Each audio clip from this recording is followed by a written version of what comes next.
Selamat jumpa lagi sobat. Melanjutkan kisah panasnya bunga mekar untuk Anda semuanya. Selamat menikmati. Salam sejahtera dan bahagia untuk Anda sekeluarga. Salam budaya. Pada episode sebelumnya dikisahkan terjadi pertempuran sengit di halaman rumah Mahendra antara para orang-orang yang akan memusnahkan anak Kudo Padmodoto dan istrinya melawan dengan Ki Wastu, Mahendra, Mahisa Pukat, dan Mahisa Murti. Bagaimana kisah selanjutnya? Simak bersama-sama. Namun yang kemudian tumbuh di hati Ki Tundoworo adalah sebuah umpatan yang menyakitkan jantungnya sendiri. Ia merasa kurang cermat menilai keadaan. Siapapun juga ia berhati-hati, tapi ia telah terjerumus seperti orang-orang yang melakukan kewajiban serupa sebelumnya. Ternyata aku tidak lebih baik dari orang-orang Wangut yang telah terbunuh, geramnya dalam hati. Namun dengan demikian kemarahannya menjadi semakin bergejolak dalam hati. Selagi masih terbuka kesempatan, maka ia harus mengatasi kesulitan itu. Ia masih bertempur dengan dua orang kepercayaannya, melawan seorang tua yang seolah-olah telah mewakili anaknya yang bernama Mahisa Bungaran itu.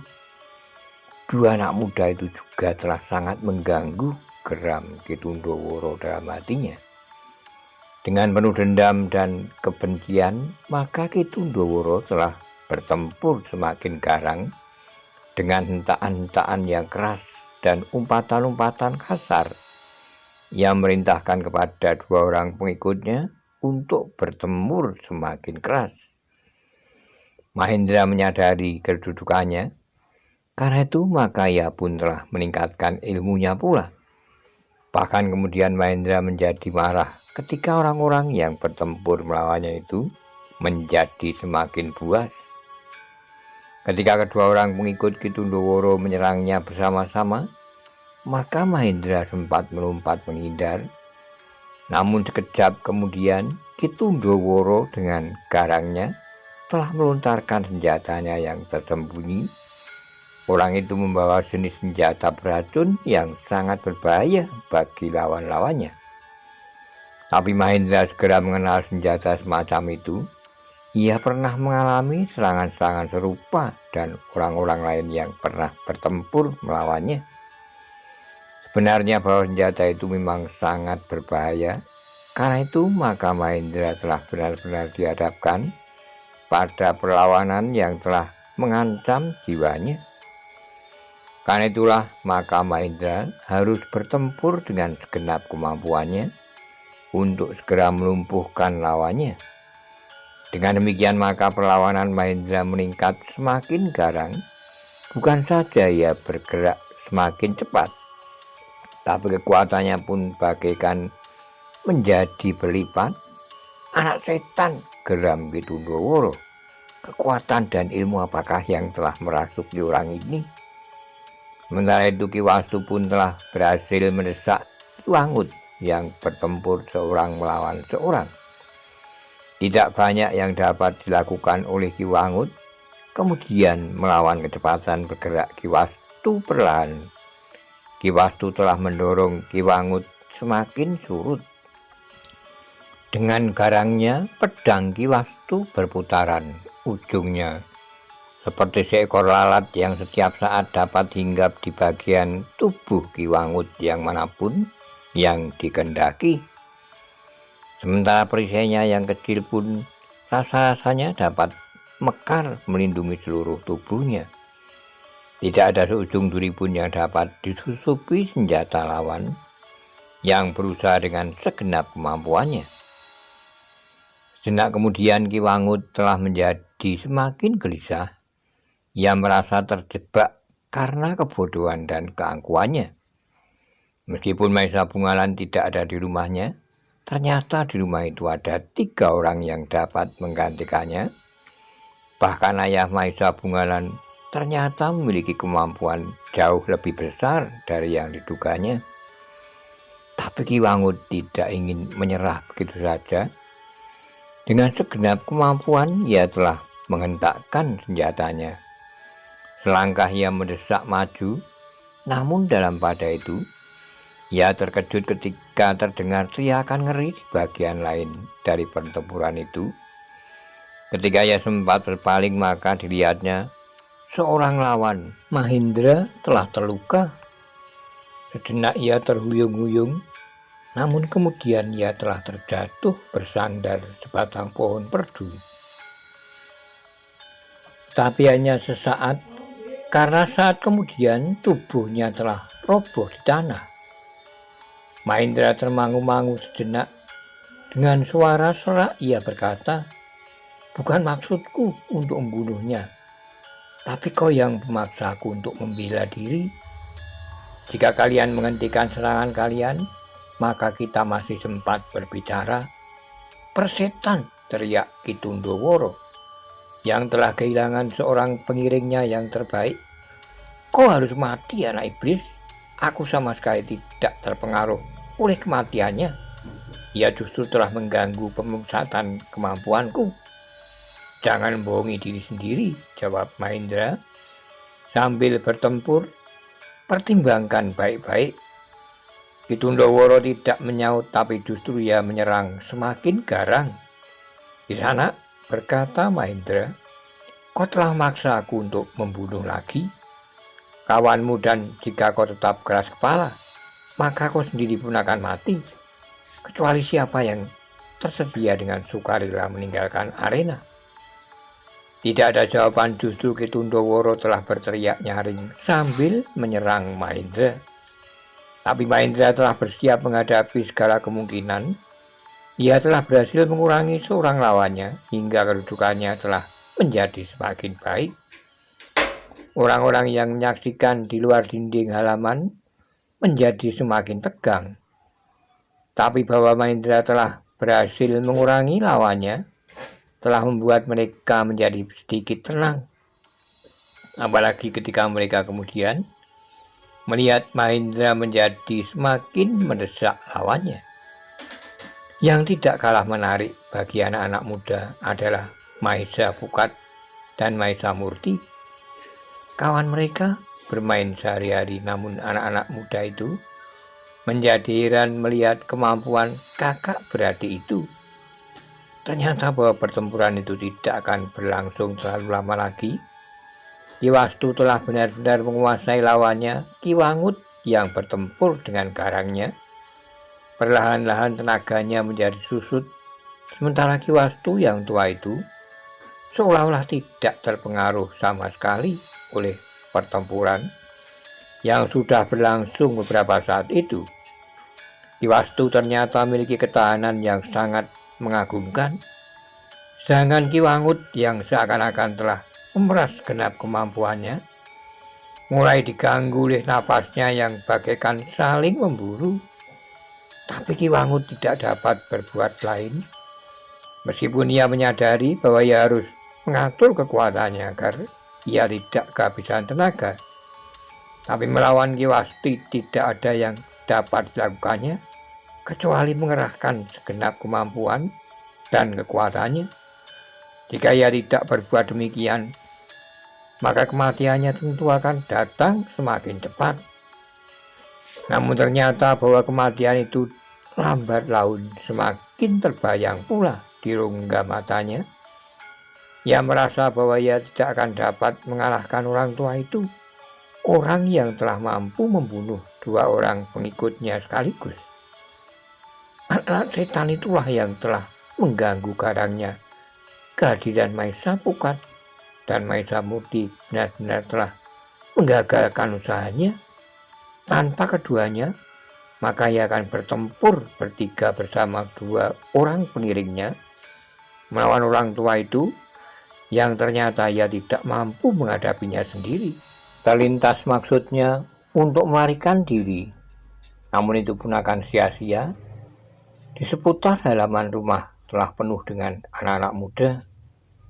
Namun sejenak kemudian Ki Wangut telah melanjutkan lagi oleh suara orang teriakan. Ternyata seorang lagi lawan Mahendra telah terlempar jatuh.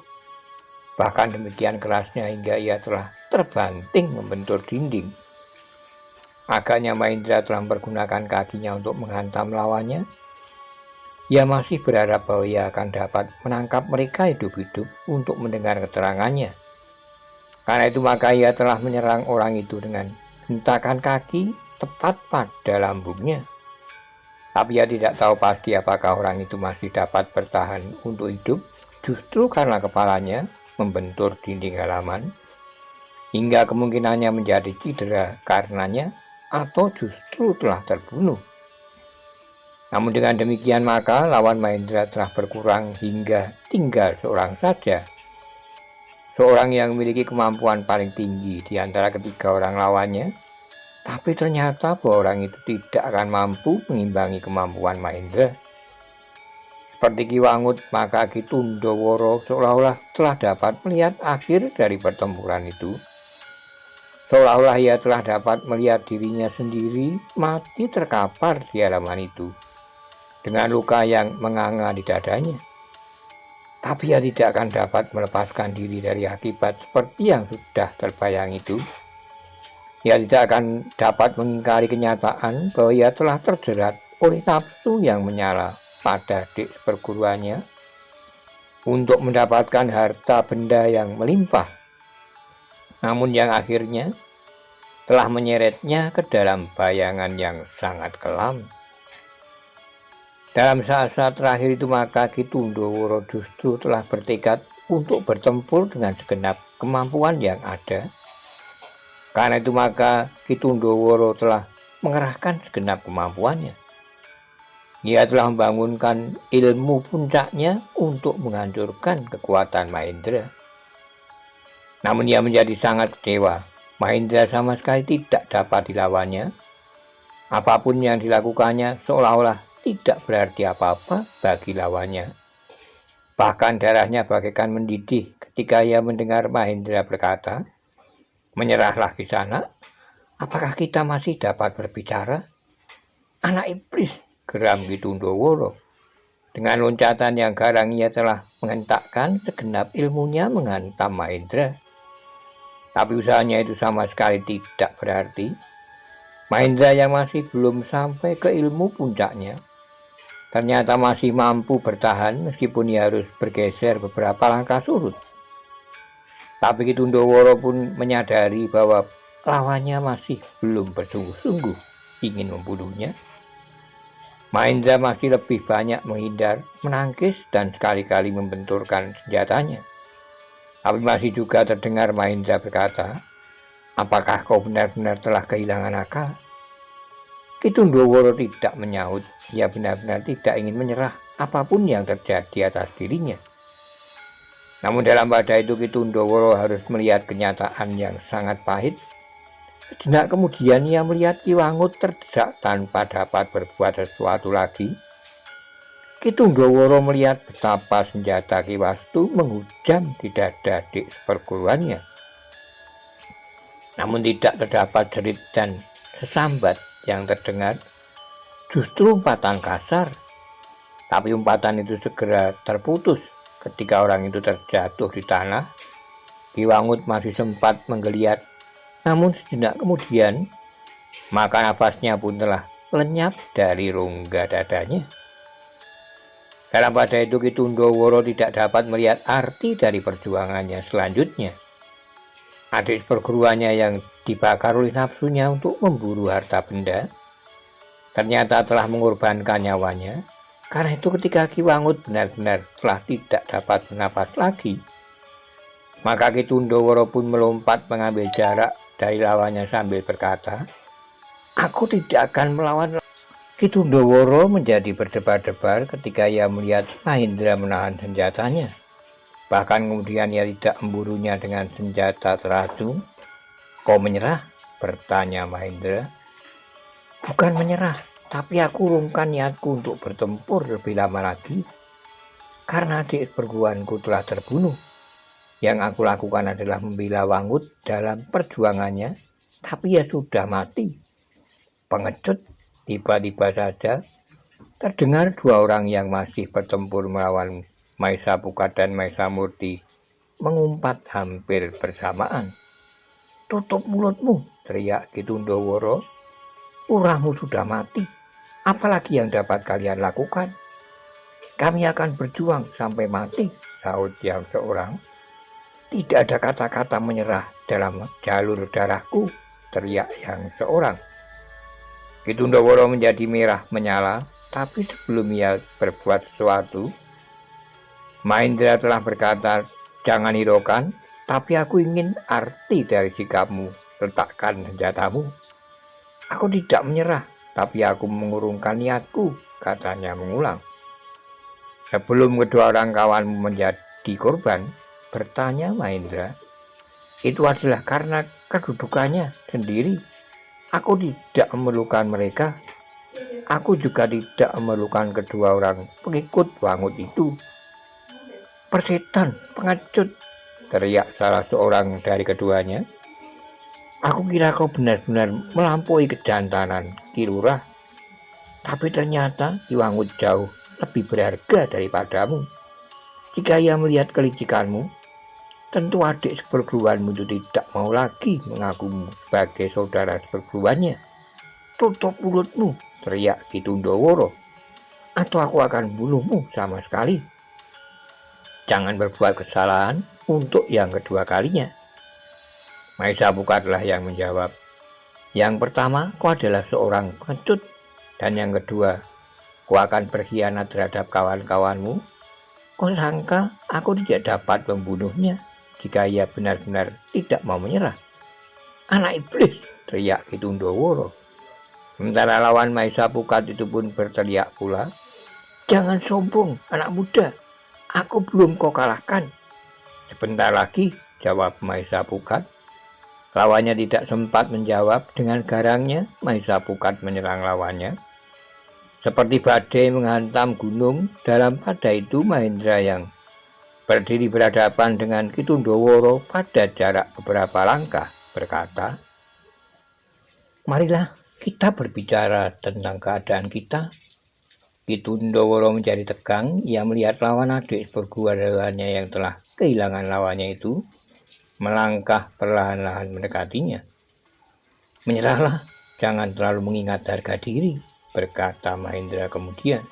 "Gila," teriak Ki Tundoworo. "Sudah aku katakan, aku tidak menyerah. Jika demikian, kita akan bertempur terus. Aku masih mempunyai waktu beberapa saat sambil menunggu kedua anak-anakku itu menyelesaikan lawan-lawannya." "Kau gila, Mahendra. Kau terlalu sombong seperti anak-anakmu. Kau seolah-olah dapat menebak apa yang terjadi. Tapi aku masih belum merasa kau kalahkan." "Baiklah," berkata Mahendra. "Kita akan bertempur terus, sementara Ki Wastu yang sudah tidak mempunyai lawan lagi akan menyaksikan siapakah yang kalah dan siapakah yang menang di antara kita." Ki Tundoworo menjadi ragu-ragu. Dia tahu pasti bahwa ia tidak akan dapat melawan Mahendra dengan cara apapun juga. Ia pun tidak akan dapat melarikan diri karena di seputar halaman telah penuh anak-anak muda bersenjata telanjang. Meskipun mereka tidak berani terjun ke arena pertempuran, namun mereka akan dapat menghalangi langkahnya hingga Mahendra akan dapat menghujamkan senjata pada punggungnya. "Semuanya akan sia-sia," katanya dalam hati, dan penyesalan itu pun bergejolak semakin keras dalam hatinya. Tapi semuanya sudah terjadi. Kedua pengiringnya sudah terbunuh. Adik seperguruannya telah menyeretnya ke dalam persoalan ini pun telah mati. Karena itu maka akhirnya ia berkata, "Aku menyerah." Ki Tundoworo telah meletakkan senjatanya. Kemudian atas perintah Mahendra ia melangkah surut. "Serahkan tanganmu," berkata Mahendra. "Aku akan mengikat dengan kulup kayu so." Ki Tundoworo mengerutkan keningnya dengan suara bergetar. Ia berkata, "Itu suatu penghinaan." "Itu bukti bahwa kau benar-benar menyerah," sahut Mahendra. Aku akan bawamu ke Singosari. Tidak ada tempat di sini untuk menyimpanmu. Wajah Ki Tundoworo menjadi merah padam, tapi ia benar-benar dihadapkan pada suatu kenyataan yang sangat pahit.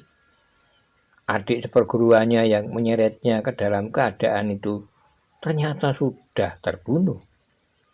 Sementara itu ia masih mendengar salah seorang pengikut Ki Wangut berteriak, "Pengecut, biarlah tanganmu dan kakimu diikat, bukan saja dengan kayu so, tapi biarlah diikat dengan tampar ijuk yang paling kasar. Jangan mengharap bahwa kau akan diikat dengan cindi berwarna jingga." Ki Tundoworo menggeram, tapi sebelum ia menjawab maka yang terdengar adalah pekik melengking. Orang yang baru saja berteriak itu pun ternyata terdorong beberapa langkah. Kemudian ia pun terjatuh dengan darah yang mengalir dari dadanya. Ternyata satu dari sepasang pedang Maisa Pukat telah menyambarnya. Orang itu tidak dapat mengeluh lagi, ia pun tidak dapat mengumpat, demikian ia terbanting. Maka nafasnya pun telah putus pula karenanya. Lawan Maisa Murti yang pantang menyerah menjadi seperti seekor harimau gila. Ia menyerang sambil berteriak-teriak bagaikan memecah langit. Namun Maisa Murti dengan hati-hati melawannya hingga ia sama sekali tidak terpengaruh oleh keadaan lawannya. Dalam pada itu Mahendra, Ki Wastu, Maisa Pukat dan Bawa Ki Tundoworo telah memperhatikan tingkah laku orang itu dengan hati yang berdebar-debar. Seolah orang itu telah kehilangan nalarnya sama sekali. Demikianlah maka saat kemudian terdengar Mahendra berkata, "Kisanak, apakah kau masih mendengar suaraku?" Ternyata orang itu tidak menghiraukannya. Ia masih bertempur seperti orang yang kehilangan kemampuan untuk mengendalikan dirinya. Benarnya lah orang itu telah putus asa. Mimpinya telah mati terbunuh. Seorang kawannya pun telah terbunuh pula. Sementara orang yang dianggapnya memiliki kelebihan melampaui pemimpinnya justru pengecut dan bahkan telah menyerahkan tangannya untuk diikat. Karena itulah maka tidak ada yang dapat dilakukan kecuali membunuh diri. Jika ia masih mampu, maka biarlah ia mati bersama dengan lawannya. Namun Maisa Murti cukup berhati-hati, ia tidak terseret dalam irama pertempuran yang buas dan liar. Ia masih mampu melihat keadaan dengan